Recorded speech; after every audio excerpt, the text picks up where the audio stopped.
പൂർണ്ണതയുള്ള പെണ്ണായി എന്ന് പറഞ്ഞാൽ ഞാൻ എവിടെയും പറഞ്ഞിട്ടില്ല ഞാൻ പൂർണ്ണതയുള്ള പെണ്ണായി എന്നുള്ളത്. ഒരു സർജറി ഫസ്റ്റ് ചെയ്യും, അത് കഴിഞ്ഞിട്ട് കുറച്ച് ഗ്യാപ്പ് എടുത്ത് അല്ലെങ്കിൽ കുറച്ച് ഓക്കെ ആയതിനു ശേഷമാണ് അടുത്ത സർജറികൾ ചെയ്യും. ഞാൻ വീഡിയോ ഓൺ ആക്കിയിട്ട് എൻ്റെ 2 ബട്ടൺസ് തുറന്നിട്ടാണ് ഞാൻ കണ്ടിട്ടുണ്ട്. റെനെ മെഡിസിറ്റിയിൽ ഉത്തരവാദിത്തപ്പെട്ട ആൾക്കാർക്കെതിരെ ഞാൻ എന്തായാലും കംപ്ലയിൻറ്റ് നടപടി എടുക്കും. അവിടെ ഞാൻ ആണായിട്ട് ഫസ്റ്റ് പോയതുകൊണ്ട് ഇനി എനിക്ക് ഒരിക്കലും ആണായിട്ട് ഈ ഒരു അവസ്ഥയിൽ പോകാൻ പറ്റില്ല. അപ്പോൾ പെണ്ണായിട്ട് എല്ലാം കഴിഞ്ഞതിന് ശേഷം വിത്ത് ഫീമെയിൽ പാസ്പോർട്ടിൽ എനിക്ക് ഇനി പോകാൻ പറ്റുള്ളൂ. അപ്പോൾ അതുകൊണ്ട് അതിന് വേണ്ടി വെയിറ്റ് ചെയ്യാണ്. പബ്ലിക്കിൽ ഇറങ്ങുമ്പോൾ അത്രയും സ്നേഹം എനിക്ക് കിട്ടാറുണ്ട്, അത്രയും ഒരു റെസ്പെക്റ്റ് എനിക്ക് കിട്ടാറുണ്ട്. അതിലെനിക്ക് ഒരുപാട് സന്തോഷമുണ്ട്. ഇഷ്ടപ്പെടുന്നത് ഞാൻ പെണ്ണായി ജീവിക്കാൻ ഇഷ്ടപ്പെടുന്നു, ഞാൻ എൻ്റെ ശരീരങ്ങൾ അങ്ങനെ ചെയ്യുന്നു. അല്ലാണ്ട് ജാസ്തി ട്രാൻസ് കമ്മ്യൂണിറ്റിയാണ് അല്ലെങ്കിൽ ജാസ്തി ഞങ്ങളെ കമ്മ്യൂണിറ്റി വന്ന് ഞങ്ങൾ കമ്മ്യൂണിറ്റിക്ക് ഭയങ്കര പ്രശ്നം ഉണ്ടായി എന്ന് പറയാൻ ആരും പറയണ്ട. ഞാൻ നിങ്ങളെ ഒരു കമ്മ്യൂണിറ്റി കുറേ ട്രാൻസ് പേഴ്സൺ സർജറി ചെയ്തിട്ടുണ്ട്. ജാസ്തി സർജറി ചെയ്യുമ്പോൾ മാത്രം അത് എന്ത് സർജറി ആണെന്ന് വ്യക്തമാക്കേണ്ട ആവശ്യം എന്താണുള്ളത്? റെസ്റ്റ് ഇപ്പോൾ ഓക്കെയാണ്, സ്റ്റിച്ചൊക്കെ ഉണങ്ങി കുഴപ്പമില്ല, നന്നായിട്ട് പോകുന്നുണ്ട്. സർജറി ഞാൻ ചെയ്തത് റെനയിലാണ്. പിന്നെ വിവാദം ആയതുണ്ടായിരുന്നു, റെനയിൽ എന്താണ് ജാസ്തി സർജറി ചെയ്തിട്ടില്ല, ജാസ്തി വേറെ എന്തോ ഒരു അസുഖത്തിന് മരുന്ന് കഴിക്കാൻ വേണ്ടിയിട്ടാണ്, അതിനെ കാണിക്കാൻ വേണ്ടിയിട്ടാണ് റെനയിൽ വന്നതെന്നൊക്കെ പറഞ്ഞിട്ടുണ്ടായിരുന്നു, തെറ്റിദ്ധാരണകളുണ്ടായിരുന്നു. ഞാൻ സർജറി ചെയ്തത് റെനെ മെഡിസിറ്റി തന്നെയാണ്. വളരെ നല്ല സർജറി തന്നെയായിരുന്നു. ഞാൻ ഭയങ്കര ഹാപ്പിയാണ് എൻ്റെ സർജറിയിൽ. പിന്നെ അവിടെ കുറേ ആൾക്കാരുണ്ടായിരുന്നു അങ്ങനത്തെ സർജറി അവിടെ ഇല്ല, അല്ലെങ്കിൽ റെനയിൽ ഡൗൺ സർജറി ഇപ്പോൾ ചെയ്യുന്നില്ല. റെനയിൽ ഡൗൺ സർജറി ഇപ്പോൾ താൽക്കാലികമായിട്ട് ചെയ്യുന്നില്ല, കാരണം റെനയിൽ ഡൗൺ സർജറി ഉണ്ടായിരുന്നു. കാരണം റെനയിൽ ബ്രെഡ് സർജറിയും ഡൗൺ സർജറിയും ചെയ്ത ഒരുപാട് ട്രാൻസ് പേഴ്സണെ എനിക്കറിയാം, എൻ്റെ ഫ്രണ്ട്സാണ്. അപ്പോൾ അവർ എല്ലാവരും റെനയിൽ നിന്നാണ് ചില ആൾക്കാരൊക്കെ ഡൗണും ചെയ്തിട്ടുള്ളത്. ഇപ്പോൾ താൽക്കാലികമായിട്ട് അനന്യയുടെ ഒരു വിഷയം ഉണ്ടായിരുന്നല്ലോ, ആ ഒരു വിഷയത്തിൻ്റെ പേരിലാണ് ഇപ്പോൾ താൽക്കാലികമായിട്ട് അവിടെ ഡൗൺ സർജറി നിർത്തി വെച്ചിരിക്കുന്നത്. ഭാവിയിൽ ചിലപ്പോൾ വീണ്ടും ഡൗൺ സർജറി അവിടെ ഉണ്ടാവുമായിരിക്കാം, എനിക്കറിയില്ല. എനിക്ക് ഇപ്പം ഞാനൊരു സർജറി ചെയ്ത് കഴിഞ്ഞാൽ തന്നെ അത് ഇന്ന സർജറി ആണെന്നുള്ളത് പ്രൂവ് ചെയ്ത് കൊടുക്കാൻ ഇപ്പോൾ ചില ആൾക്കാർ പറയുമ്പോൾ നമുക്ക് ശരീരഭാഗങ്ങൾ കാണിച്ചു കൊടുക്കാനൊന്നും പറ്റത്തില്ലല്ലോ. ഇപ്പോൾ ഓൾറെഡി ഒരു വിവാദം എല്ലാവർക്കും അറിയാം, എൻ്റെ നല്ലൊരു സുഹൃത്തായിരുന്നു.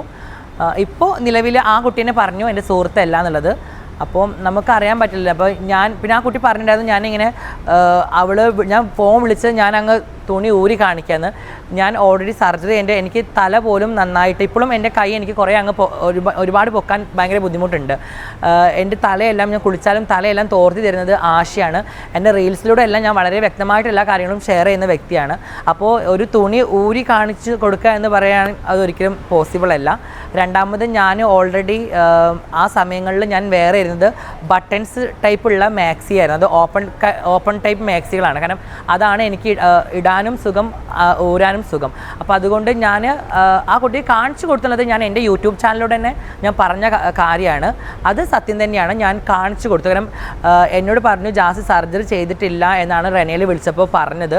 അപ്പോൾ ജാസ്തി എന്ത് സർജറിയാണ് ചെയ്തതെന്നൊക്കെ ചോദിച്ചപ്പോൾ ഞാൻ പറഞ്ഞു നിനക്ക് വിശ്വാസമില്ലെങ്കിൽ ഞാൻ കാണിച്ചു തരാമെന്ന് പറഞ്ഞു. അപ്പോൾ ആ കുട്ടി പറഞ്ഞു ഞങ്ങൾ പുറത്താണ് നിൽക്കുന്നത്. ഞാൻ പറഞ്ഞു കുഴപ്പമില്ല, ഞങ്ങൾ വാട്സപ്പിലാണ് സംസാരിച്ചത്, വാട്സപ്പ് കോളാണ് സംസാരിച്ചത്. അപ്പോൾ ഞാൻ പറഞ്ഞു ഓക്കെ ഇന്ന് നീ വീഡിയോ ഓൺ ആക്കണ്ട, നീ കാണാമല്ലോ, ഞാൻ ജസ്റ്റ് വീഡിയോ ഓൺ ആക്കാമെന്ന് പറഞ്ഞു. ഞാൻ വീഡിയോ ഓൺ ആക്കിയിട്ട് എൻ്റെ 2 ബട്ടൺസ് തുറന്നിട്ടാണ് ഞാൻ പൊന്തിയിട്ട് കാണിച്ചു കൊടുക്കാൻ. പിന്നെ കുറേ ആൾക്കാർ പറയുന്നത് ജാസി മറ്റ് പുറത്തൊക്കെ പോയ ട്രെയിനിലെ ആൾക്കാർ ഇങ്ങനെ പൊന്തിച്ച് കാണിച്ചു കൊടുക്കുന്ന പോലെ ജാസി പൊന്തിച്ച് കാണിച്ചു കൊടുത്തു, ജാസി താഴോട്ട് കാണിച്ചു കൊടുത്തു എന്നൊക്കെയാണ് കുറേ ആൾക്കാർ പറഞ്ഞ് പരത്തിയത്. അപ്പോൾ അത് തെറ്റിദ്ധാരണയാണ്. ഞാൻ കാണിച്ചു കൊടുത്തത് തന്നെ സർജറി ചെയ്ത ഭാഗത്ത് വിത്ത് സ്റ്റിച്ച് അടക്കമാണ് ഞാൻ കാണിച്ചു കൊടുത്തത്. അപ്പോൾ എന്നോട് ആ കുട്ടി പറയുകയും ചെയ്തു ഓക്കെ എന്തായാലും നിങ്ങൾ സുഖം പ്രാപിക്കട്ടെ, നന്നായിട്ട് ഹെൽത്തൊക്കെ ഓക്കെ ആയിട്ട് വരട്ടെ എന്ന് പറഞ്ഞൊരു വ്യക്തിയാണ്. പിന്നെ എനിക്കറിയില്ല എന്താണ് പിന്നെ പോയിട്ട് ഇങ്ങനെ ഒരു വീഡിയോ ചെയ്തത്, അതും വളരെ മോശമായിട്ട് എൻ്റെ അച്ഛനൊക്കെ പറഞ്ഞ് ചെയ്തപ്പോൾ ഒരു വിഷമം തോന്നി. ആസ് എ ഫ്രണ്ട് ഞങ്ങൾ 4 വർഷത്തോളമായിട്ട് ഫ്രണ്ടാണ്. ദുബായിലുള്ള മുതലേ എൻ്റെ നല്ല ഫ്രണ്ട്, എന്നെ പണ്ട് സപ്പോർട്ടിങ് ചെയ്ത വീഡിയോസൊക്കെ ചെയ്തിട്ടുണ്ടായിരുന്നു ആ കുട്ടി. അപ്പോൾ ആ സമയം മുതൽ ഞങ്ങൾ നല്ല ഫ്രണ്ട്സാണ്.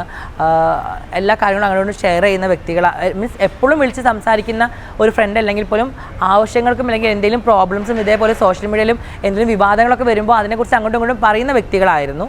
ഇങ്ങനെ പെട്ടെന്ന് അങ്ങനെ വന്നപ്പോൾ എനിക്ക് വിഷമം തോന്നി. പിന്നെ ആ കുട്ടീനെ പറഞ്ഞല്ലോ എൻ്റെ ഫ്രണ്ട് അല്ല എന്നുള്ളത്, പിന്നെ ആ പ്രശ്നം അവിടെ തീർന്നു. ഇപ്പോൾ എൻ്റെ ഫ്രണ്ട് ട്രാൻസ്പോസ് എന്ന് പറഞ്ഞാൽ എല്ലാവരും വരുന്ന ഒരു പ്രോസസ്സ് തന്നെയിലൂടെ ഞാനും പോകുന്നത്. ഹോർമോൺ സ്റ്റാർട്ട് ചെയ്യുന്നു, അത് കഴിഞ്ഞിട്ട് ഫസ്റ്റ് നമ്മൾ ചിലവർ ഡൗൺ സർജറി ചെയ്യാറുണ്ട്, അല്ലെങ്കിൽ ചില ആൾക്കാർ ബ്രസ്റ്റ് സർജറി ചെയ്യാം. ഇത് 2 സർജറിയും ഒരുമിച്ച് ചെയ്ത ആൾക്കാരെ എനിക്ക് പേഴ്സണലി അറിയത്തില്ല, കാരണം അത് അത്രയും വേദനാജനകമായിട്ടുള്ള ഒരു സംഭവമാണ്. അപ്പോൾ എന്തായാലും ഒരു സർജറി ഫസ്റ്റ് ചെയ്യും, അത് കഴിഞ്ഞിട്ട് കുറച്ച് ഗ്യാപ്പ് എടുത്ത് അല്ലെങ്കിൽ കുറച്ച് ഓക്കെ ആയതിനു ശേഷമാണ് അടുത്ത സർജറികൾ ചെയ്യുള്ളൂ. ചില ആൾക്കാർ അവർ അത് ഒരു ട്രാൻസ്പേഴ്സൺ ആവണമെങ്കിൽ ഫുൾ സർജറി ചെയ്ത് പെണ്ണാവണം അല്ലെങ്കിൽ ശരീരഭാഗങ്ങൾ മുറിച്ച് മാറ്റണം എന്നൊന്നും എവിടെയും പറയുന്നില്ല, ഒരു നിയമങ്ങളിലും പറയുന്നില്ല.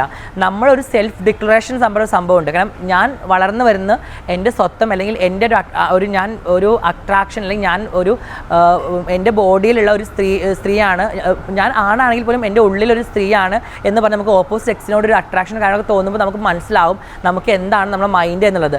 അപ്പോൾ നമ്മൾ സെൽഫ് ഡിക്ലറേഷൻ ചെയ്യുന്നതാണ്. അപ്പോൾ ഞാൻ ഒരു ആണായി പറഞ്ഞ് എനിക്ക് എൻ്റെ ഒരിക്കലും ഒരു പെൺകുട്ടിയുടെ ഒരു അട്രാക്ഷൻ ഒരു സെക്സ് പരമായിട്ട് എനിക്ക് പറ്റില്ലാത്തത് കൊണ്ടാണ് നമ്മൾക്ക് ഇഷ്ടപ്പെടുന്ന സെക്സുമായിട്ട് നമ്മൾ മുന്നോട്ട് പോകുന്നത്. അപ്പോൾ അതാണ് സെൽഫ് ഡിക്ലറേഷൻ. അപ്പോൾ നമ്മൾ അതിൽ മാത്രം മതി. സെക്കൻഡ് ഓപ്ഷനാണ് നമ്മൾ സർജറി ചെയ്യണോ അല്ലെങ്കിൽ നമ്മുടെ ശരീരഭാഗം മുറിച്ച്, അതൊക്കെ നമ്മളൊരു സ്വന്തം ഇഷ്ടം ഒരു സാറ്റിസ്ഫാക്ഷന് വേണ്ടി മാത്രം ചെയ്യുന്ന കാര്യമാണ്. അപ്പോൾ ഇപ്പോൾ ഒരുപാട് പേര് ട്രാൻസ് ആയിട്ട് ജീവിക്കുന്നുണ്ട്. അതിൽ എല്ലാവരും സർജറി ചെയ്യുന്ന ആൾക്കാരാണോ അല്ലെങ്കിൽ എല്ലാവരും എല്ലാ സർജറിയും ചെയ്ത് അതൊന്നും നമുക്ക് നോക്കേണ്ട ആവശ്യമില്ല. അവരെ ഹാപ്പിയായിട്ട് ജീവിച്ച് പോട്ടെ, അങ്ങനെയുള്ളൂ. രഞ്ജുവിന് ഞാൻ കുറേ കമൻറ്റ് ബോക്സിൽ കണ്ടു. കാരണം എന്നോട് വളരെ നല്ല രീതിയിൽ ഇനി ഫുൾ സപ്പോർട്ട് ഉണ്ടാവും, നീ സർജറി കഴിഞ്ഞു, ഇനി നിനക്ക് വേണ്ടി ഞാൻ സംസാരിക്കും എന്നൊക്കെ പറഞ്ഞിട്ട് അപ്പുറത്ത് പോയിട്ട് വളരെ മോശമായിട്ട് അല്ലെങ്കിൽ അവരെ അക്കൗണ്ടിൽ എന്നെ കുറിച്ച് വളരെ മോശമായ രീതിയിലൊക്കെ ഇങ്ങനെ എഴുതുന്നതും അത് എന്നെ ആൾക്കാർ ടാഗ് ചെയ്യുന്നതൊക്കെ ഞാൻ കാണാറുണ്ട്. ഞാൻ രഞ്ജുവിന് ഓൾറെഡി എൻ്റെ കോൺടാക്റ്റ് ഉള്ള ആളാണല്ലോ, നമുക്ക് വേറെ എവിടെയും പറയേണ്ട ആവശ്യമില്ലല്ലോ. ഡയറക്റ്റ് കോൺടാക്റ്റ് ഉള്ള ആളതുകൊണ്ട് ഞാൻ ഡയറക്റ്റ് വിളിച്ചിട്ടുണ്ടായിരുന്നു, അന്ന് സംസാരിച്ചു. അപ്പോൾ എന്നോട് പറഞ്ഞു ജാസി ഏത് സർജറിയാണ് ചെയ്തതെന്ന് പറഞ്ഞാൽ തീരുന്ന പ്രശ്നമില്ലെന്ന്. ഞാൻ എന്തിനു പറയണം, ഇവിടെ കുറേ ട്രാൻസ് പേഴ്സൺ സർജറി ചെയ്തിട്ടുണ്ട്. ജാസി സർജറി ചെയ്യുമ്പോൾ മാത്രം അത് എന്ത് സർജറിയാണെന്ന് വ്യക്തമാക്കേണ്ട ആവശ്യം എന്താണുള്ളത്? ഞാൻ എൻ്റെ ഇഷ്ടത്തിന് എൻ്റെ സർജറികൾ ചെയ്യുന്നു, ഞാൻ എൻ്റെ ഇഷ്ടത്തിന് ജീവിക്കുന്നു. അത് മറ്റുള്ള ആൾക്കാരോട് പറയേണ്ട ആവശ്യമില്ല. പിന്നെ ചില ആൾക്കാർ പറയുന്നത് ജാസി പൂർണ്ണതയുള്ള പെണ്ണായി എന്ന് പറഞ്ഞു. ഞാൻ എവിടെയും പറഞ്ഞിട്ടില്ല ഞാൻ പൂർണ്ണതയുള്ള പെണ്ണായി എന്നുള്ളത്. ഞാൻ ചെയ്ത വീഡിയോസൊക്കെ എൻ്റെ അക്കൗണ്ടിൽ കിടക്കുന്നുണ്ട്. ഞാൻ റിനേ മെഡിസിറ്റിയിൽ കിടക്കുമ്പോഴും ഞാൻ പറഞ്ഞത് ഞാൻ സർജറി കഴിഞ്ഞു, ഞാൻ ഒരുപാട് സന്തോഷമുണ്ട് എൻ്റെ സർജറി കഴിഞ്ഞതിൽ. ഞാൻ അതിൽ എഴുതിയ ക്യാപ്ഷൻ കൂടി അങ്ങനെയായിരുന്നു, ഒരു ആണിൽ നിന്ന് പെണ്ണിലേക്കൊരു ദൂരം എന്ന അങ്ങനെ ഒരു ക്യാപ്ഷനാണ് ഞാൻ എഴുതിയിട്ടുണ്ടായത്, അവളിൽ നിന്ന് അവനിലേക്കുന്ന ദൂരം. അപ്പോൾ ആ ദൂരം എന്ന് പറയുമ്പോൾ തന്നെ ആൾക്കാർക്ക് മനസ്സിലാവും ഞാൻ എങ്ങനെയാണ് എൻ്റെ പ്രോസസ്സിങ് കൊണ്ടുപോകുന്നത് എന്നുള്ളത്. പിന്നെ ആൾക്കാർ വളച്ചൊടിക്കുന്നതാണ് അത്. അപ്പൻഡിക്സിൻ്റെ അങ്ങനെയും പറഞ്ഞിട്ടുണ്ടായിരുന്നു. അതിൽ ഞാൻ അത് ഇപ്പോൾ ഒരു പെൺകുട്ടിയോട് ഒരാൾ ചോദിക്കുകയാണ് നിങ്ങൾ വെർജിനാണോ എന്ന് ചോദിച്ചു കഴിഞ്ഞാൽ ആ പെൺകുട്ടി എന്താ പറയുക? അതുപോലെ തന്നെ നമ്മളെ ശരീരഭാഗങ്ങൾ നമ്മളെ ഇഷ്ടത്തിനനുസരിച്ച് ഏത് സർജറി ചെയ്ത് അതൊക്കെ തുറന്ന് പറയേണ്ട ഒരു ആവശ്യം, അത് അംഗീകരിക്കുന്ന ആൾക്കാർ അംഗീകരിച്ചാൽ മതി. അത് ഞാൻ ഇന്ന സർജറിയാണ് ചെയ്തത് അല്ലെങ്കിൽ ഇന്ന സർജറിയാണ് ചെയ്തിട്ടുള്ളത് പറയേണ്ട ആവശ്യമൊന്നുമില്ല. പിന്നെ ഞങ്ങളെപ്പോലത്തെ ആൾക്കാർക്ക് ഇപ്പോൾ എൻ്റെ കാര്യം പറയുകയാണ്, ഇതിപ്പോൾ ജാസ്തി എന്ത് സർജറിയാണ് ചെയ്തത് ഇങ്ങനെ കുത്തിയിട്ടാണ് എനിക്ക് കാണിച്ചു കൊടുക്കേണ്ട ഒരു സിറ്റുവേഷൻ വന്നതല്ലേ. എൻ്റെ ഫ്രണ്ട് ആണെങ്കിൽ പോലും എനിക്ക് കാണിച്ചു കൊടുക്കേണ്ട സിറ്റുവേഷൻ വന്നത്. ഇപ്പോൾ ഞാൻ സർജറി ചെയ്ത് മുതലേ എൻ്റെ കൂടെ ഉണ്ടായിരുന്ന വ്യക്തിയാണ് ശ്രീലക്ഷ്മി. അതുപോലെ എൻ്റെ ഒരുപാട് സുഹൃത്തുക്കൾ വരാറുണ്ട് എൻ്റെ വീട്ടിലേക്ക്. എന്നെ സർജറിക്ക് ആഫ്റ്റർ സർജറി എന്നെ കാണാൻ ഒരുപാട് പേര് വന്നിട്ടുണ്ടായിരുന്നു.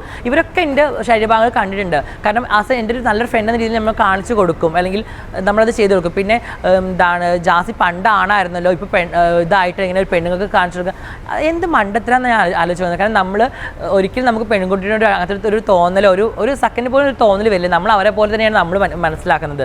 നമുക്ക് അപ്പോൾ ഒരു പെൺകുട്ടിക്ക് നമ്മളെ ശരീരഭാഗങ്ങൾ കാണിച്ചു കൊടുത്തെന്ന് വിചാരിച്ചിട്ട് നമുക്ക് അവരോട് ഒരു ഫീലിങ്സും വരാൻ പോകുന്നില്ല. അല്ല, ഞാനാണ് പറഞ്ഞത്. അവളിനോട് ചോദിച്ചു ഇങ്ങനെ സർജറി കഴിഞ്ഞിട്ടുണ്ടോ എന്ന് ചോദിച്ചപ്പോൾ ഞാൻ പറഞ്ഞത് ആ സർജറി കഴിഞ്ഞു മോളെ, സർജറി കഴിഞ്ഞ് കിടക്കുകയാണ്. കാരണം ആ സമയത്ത് ഒരു ക്ലാരിറ്റി ഉണ്ടായിരുന്നില്ലല്ലോ, ജാസി സർജറി ചെയ്തോ ഇല്ലയോ, റെനെ മെഡിസിറ്റി ജാസി സർജറി ചെയ്തിട്ടില്ല, അങ്ങനെ സർജറി റെനെ മെഡിസിറ്റിയിൽ ഇല്ല, ജാസി വേറൊരു അസുഖത്തിന് വേണ്ടിയിട്ടാണ് അവിടെ വന്നതെന്നൊക്കെ പറഞ്ഞിട്ടായിരുന്നല്ലോ ആൾക്കാർ ഇതാക്കിയത്. അപ്പോൾ അഫ്കോഴ്സ് ആ കുട്ടി ചോദിച്ചത് സർജറി കഴിഞ്ഞതെന്ന് വെച്ചപ്പോൾ ഞാൻ പറഞ്ഞു സർജറി കഴിഞ്ഞു മോളെ, നീ കാണണോ, നീ വീഡിയോ കോൾ ഓണാക്കുന്ന. അവൾ പറഞ്ഞില്ല ഞാൻ പുറത്താണ്. ഞാൻ പറഞ്ഞു നോക്കി ഇന്ന് ഞാൻ ഓണാക്കാം. അതൊക്കെ സത്യം തന്നെയാണ് കേട്ടോ, എന്നോണം എന്നല്ല. ഞാൻ കാണിച്ചത് ഡ്രസ്സ് ഊരി എന്നൊക്കെ പറയുന്നത് അത് ശുദ്ധ മണ്ടത്തരാണ്. കാരണം എനിക്ക് അങ്ങനെ ഞാൻ കാണിച്ചു തരാമെന്ന് പറഞ്ഞാൽ ഞാൻ കാണിച്ചത്. അത് അഫ്കോഴ്സ് മോള് വീഡിയോ ഓണാക്കി ഞാൻ കാണിച്ചു തരാമെന്ന് പറഞ്ഞ തന്നെയാണ് ഞാൻ കാണിച്ചത്.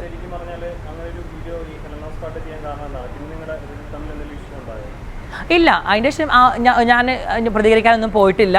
ഞാൻ പറയേണ്ടത് എൻ്റെ യൂട്യൂബ് ചാനലിൽ പറഞ്ഞു, പിന്നെ പ്രതികരിക്കാനൊന്നും പോയിട്ടില്ല. പിന്നെ ആ കുട്ടീനെ പറഞ്ഞല്ലോ എൻ്റെ ഫ്രണ്ട് അല്ല എന്നുള്ളത്, പിന്നെ ആ പ്രശ്നം അവിടെ തീർന്നു. ഞാൻ അതിൻ്റെ അപ്പുറത്തേക്ക് ഒന്നും ഇല്ലല്ലോ. കാരണം ഫ്രണ്ട്ഷിപ്പ് ഒരാൾ ഇപ്പോൾ ഞാനും ആഷി നല്ല ഫ്രണ്ടാണ്, ആഷി പറയുകയാണ് ഞാൻ നിൻ്റെ ഫ്രണ്ട് അല്ല എന്ന് പറഞ്ഞാൽ പിന്നെ നമ്മൾ പോയിട്ട് നീ എൻ്റെ ഫ്രണ്ടാണെന്ന് പറഞ്ഞിട്ട് കാര്യമില്ലല്ലോ. അത് അവിടെ തീർന്നു ആ ഫ്രണ്ട്ഷിപ്പ്, അത്രയേ ഉള്ളൂ. ഞാൻ ഇല്ല ഒരിക്കലും ശരിയായ നടപടിയല്ല. റെനെ മെഡിസിറ്റിക്കെതിരെ ഇപ്പോഴാണ് ഞാൻ ഹെൽത്തൊക്കെ ഒന്ന് ഓക്കെ ആയത്, പുറത്തേക്കൊക്കെ ഒന്ന് ഇറങ്ങാൻ തുടങ്ങിയത്. ഞാൻ ഡോക്ടറിനോട് അർജുൻ ഡോക്ടറായിരുന്നു എൻ്റെ സർജറി ചെയ്തത്. അർജുൻ ഡോക്ടറിനോട് സംസാരിച്ചിട്ടുണ്ട്, ആളുടെ അസിസ്റ്റൻറ്റിനോട് സംസാരിച്ചിട്ടുണ്ട്. റെനെ മെഡിസിറ്റിയിൽ അങ്ങനെ ഒരു കോള് പോയത് ഞാൻ എല്ലാ വീഡിയോസും സേവ് ചെയ്ത് വെച്ചിട്ടുണ്ട്. റെനെ മെഡിസിറ്റിയിൽ ഉത്തരവാദിത്തപ്പെട്ട ആൾക്കാർക്കെതിരെ ഞാൻ എന്തായാലും കംപ്ലയിൻറ്റ് നടപടി എടുക്കുന്നുണ്ട്. അത് അവരോട് ഞാൻ ഓൾറെഡി പറഞ്ഞിട്ടുണ്ട്. അപ്പോൾ അവരത് എന്നോട് പറഞ്ഞു അതിനെക്കുറിച്ച് ഞാനൊരു ക്ലാരിറ്റി വരുത്തട്ടെ. എല്ലാ വീഡിയോസും ഞാൻ അവർക്ക് അയച്ചു കൊടുത്തിട്ടുണ്ട്, അതൊക്കെ അവർ നോക്കിയിട്ടുണ്ട്. അപ്പോൾ അത് കഴിഞ്ഞിട്ട് എന്നെ ഒരു ദിവസം മാഡത്തിന് ഒരു ദിവസം വിളിക്കാം, നമുക്ക് ഇരുന്ന് സംസാരിക്കാം എന്നാണ് റെനെ മെഡിസിറ്റിൻ്റെ ഭാഗത്ത് നിന്ന് ഉണ്ടായിട്ടുള്ളത്. അപ്പോൾ അത് കഴിഞ്ഞിട്ട് എന്താണ് നടപടി, ആരാണ് അത് അങ്ങനെ ഒരു വോയിസ് പറഞ്ഞത് അല്ലെങ്കിൽ എന്നെക്കുറിച്ചുള്ള ഇൻഫർമേഷൻ കൊടുത്തത് ആരാണെന്ന് റിസപ്ഷനിലുള്ള ആരാണോ എന്നുണ്ടെങ്കിലും അവർക്കെതിരെ നടപടിയായിട്ട് മുന്നോട്ട് പോകാൻ തന്നെയാണ് ഞാൻ ഇതാക്കുന്നത്. കാരണം അത് ഒരു മെഡിക്കൽ എത്തിക്സിന് ഒരിക്കലും യോജിച്ച കാര്യമല്ല. അത് എന്ത് സർജറി ആയിക്കോട്ടെ, എന്ത് ഒരു മരുന്നായിക്കോട്ടെ, നമ്മൾ വളരെ പേഴ്സണലായിട്ട് ചെയ്ത സർജറി, അത് ഇങ്ങനെ ഒരു സർജറിയാണ് ചെയ്തത് അല്ലെങ്കിൽ ഇന്ന സർജറി അവിടെ ഇല്ല എന്നൊക്കെ പറഞ്ഞാൽ അത് റിവീൽ ചെയ്യാൻ ഒരു സ്റ്റാഫിനും സ്റ്റാഫ് എന്നല്ല ഒരു ഓതട്ട ആൾക്കാർക്കും അതിനെക്കുറിച്ചുള്ള ഒരു ഇതില്ല, അധികാരമില്ല. അപ്പോൾ അതെന്തായാലും ഞാൻ ഓക്കെ ആയതിനു ശേഷം തീർച്ചയായിട്ടും ഇത് പോയിട്ട് കംപ്ലയിൻറ്റ് കൊടുക്കാനുള്ള ഒരു ഇതാണ്. ഇതിന് മുമ്പേ എൻ്റെ അച്ഛനെ വളരെ മോശമായിട്ടും അച്ഛനും അമ്മയ്ക്കും എന്നെയൊക്കെ വളരെ മോശമായിട്ട് പറഞ്ഞ വ്യക്തിയായിരുന്നു ഒരു ആൾ, അറിയാമല്ലോ എല്ലാവർക്കും. ഞാൻ അയാളെ പേര് പറയാൻ ആഗ്രഹിക്കുന്നില്ല. അപ്പോൾ ആ ആൾ പറയുമ്പോൾ ഉണ്ടായിരുന്ന അതേ ഫീലിങ്സ് തന്നെയാണ് ഇപ്പോൾ ഈ കുട്ടി എന്നെ പറഞ്ഞപ്പോൾ ഉണ്ടായിരുന്നത്. അത് എല്ലാവർക്കും അച്ഛനുണ്ട്, അമ്മമാരുണ്ട്. നമ്മൾ ഇത്രത്തോളം അച്ഛനെയും അമ്മമാരെയും സ്നേഹിക്കുന്ന വ്യക്തികളാണ് നമുക്ക് എല്ലാവർക്കും അറിയാം. പേഴ്സണലി എൻ്റെ അച്ഛനെ പറഞ്ഞപ്പോൾ എനിക്ക് പേഴ്സണലി അത് ഭയങ്കര വിഷമമായി. പിന്നെ ദൈവം ഉണ്ടല്ലോ, സർജറിക്ക് പോണ ഡേറ്റ് എടുത്ത് എൻ്റെ സർജറിക്ക് പോണ സമയത്ത് ഫസ്റ്റ് വിളിച്ച് കാര്യങ്ങൾ പറഞ്ഞത് എൻ്റെ ഉമ്മയോടാണ്. പിന്നെ അപ്പോൾ ഉമ്മയോട് ആദ്യം പറഞ്ഞത് അത് വേണ്ട എന്നായിരുന്നു. പിന്നെ അത് ഞാൻ പറഞ്ഞു എനിക്ക് എൻ്റെ ലൈഫിൽ മുന്നോട്ട് ജീവിക്കണം.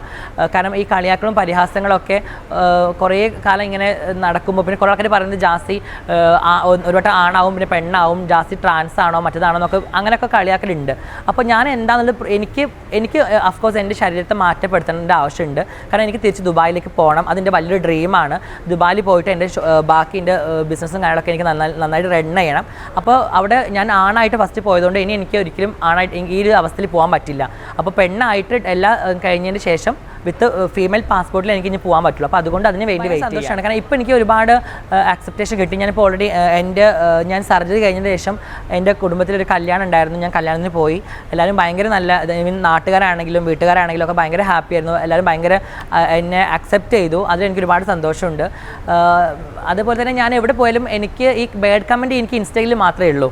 ഈ പിന്നെ ബാഡ് കമൻറ്റ് ഇന്ന് പബ്ലിക്കലി ഇറങ്ങുമ്പോൾ അത്രയും സ്നേഹം എനിക്ക് കിട്ടാറുണ്ട്, അത്രയും ഒരു റെസ്പെക്റ്റ് എനിക്ക് കിട്ടാറുണ്ട്. അതിലെനിക്ക് ഒരുപാട് സന്തോഷമുണ്ട്. എവിടെ പോയാലും നമുക്കൊരു ഒരു എന്താ പറയുക, നമുക്കൊരു വില തരുന്നുണ്ട് ആൾക്കാർ. അതിലെനിക്ക് ഒരുപാട് സന്തോഷമുണ്ട് എനിക്ക്. അപ്പോൾ എന്നോട് ഫ്രണ്ട്സും ചോദിക്കാറുണ്ട് ജാസി പബ്ലിക്കിൽ ഇത്രയും ജാസിക്ക് സപ്പോർട്ട്, പിന്നെ ആരാണ് ജാസിനെ ഇങ്ങനെ തെറി പറയുന്നത്? അപ്പോൾ എനിക്കറിയില്ല, എനിക്ക് എന്തെങ്കിലും അസൂയ കൊണ്ടായിരിക്കാം, അല്ലെങ്കിൽ എൻ്റെ വളർച്ച കണ്ടുകൊണ്ടായിരിക്കാം, അതല്ലെങ്കിൽ എന്തെങ്കിലും രീതിയിലുള്ള ഒരു അസൂയ കൊണ്ടായിരിക്കും, പിന്നെ അല്ലെങ്കിൽ ഫേക്ക് അക്കൗണ്ടിൽ നിന്നായിരിക്കാം. ഞാൻ അങ്ങനെ വിചാരിക്കുന്നത്. ഞാൻ ആശയം ഇഷ്ടപ്പെടുമ്പോഴേ ഞാൻ നോർമൽ ഒരു ആൺകുട്ടിയുടെ ബോഡി തന്നെയായിരുന്നു. എനിക്ക് മനസ്സുകൊണ്ട് മാത്രമല്ലല്ലോ പെണ്ണായിട്ടുണ്ടായിരുന്നുള്ളൂ.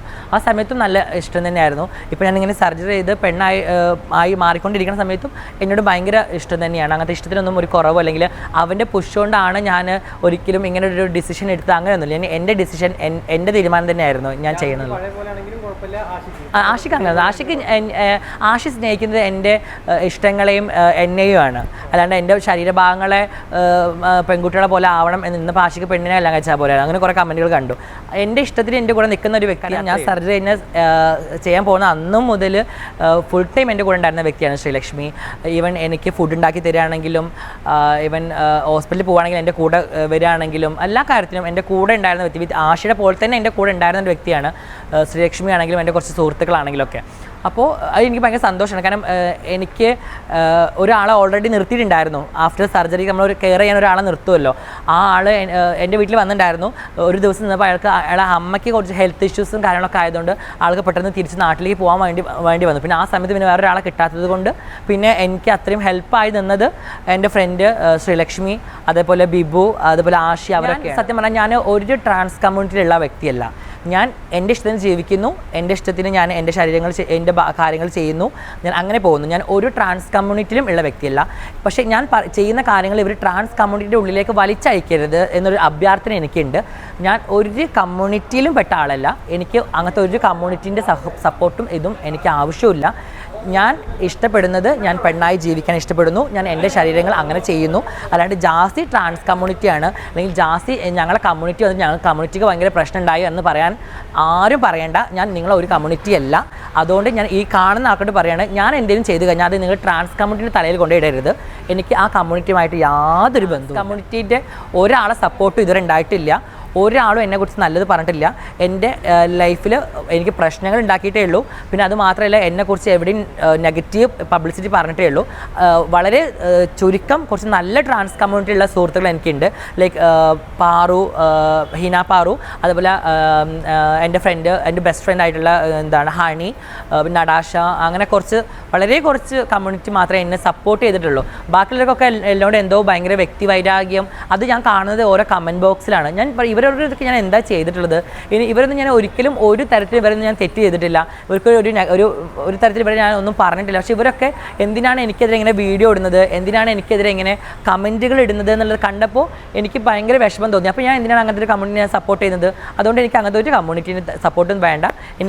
ഞാൻ എന്തെങ്കിലും ചെയ്ത് കഴിഞ്ഞാലും അത് നിങ്ങൾ ട്രാൻസ് കമ്മ്യൂണിറ്റി ഉണ്ട്, അതിൽ കൊണ്ടുപോയി ദയവ് ചെയ്ത് ഇടരുത് ഒരു അഭ്യർത്ഥന. ജാസി ചെയ്യുന്നത് തെറ്റ് ജാസി മാത്രമേ ഉള്ളൂ. അതൊരു കമ്മ്യൂണിറ്റിയിലും നിങ്ങൾ വലിച്ചയക്കും. ഇല്ല, ഞാൻ ഒരാളും കുറച്ച് മോശമായിട്ട് പറഞ്ഞിട്ടില്ല. അങ്ങനെ എന്തെങ്കിലും ഉണ്ടെന്നുണ്ടെങ്കിൽ അത് ആ പറഞ്ഞ വ്യക്തി തന്നെ കൊടുന്നിടട്ടെ. എന്താണ് ഞാൻ പറഞ്ഞിട്ടുള്ളത് എന്നുള്ളത്.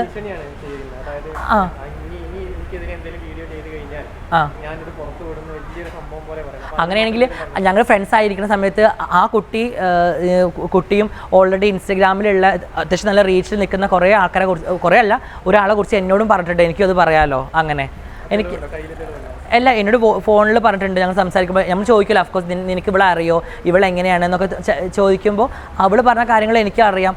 പക്ഷേ ഇത് ഞാൻ വിളിച്ചത് ഞാൻ വിളിച്ചത് ഇതിലാണ്, വാട്സപ്പ് കോളാണ്.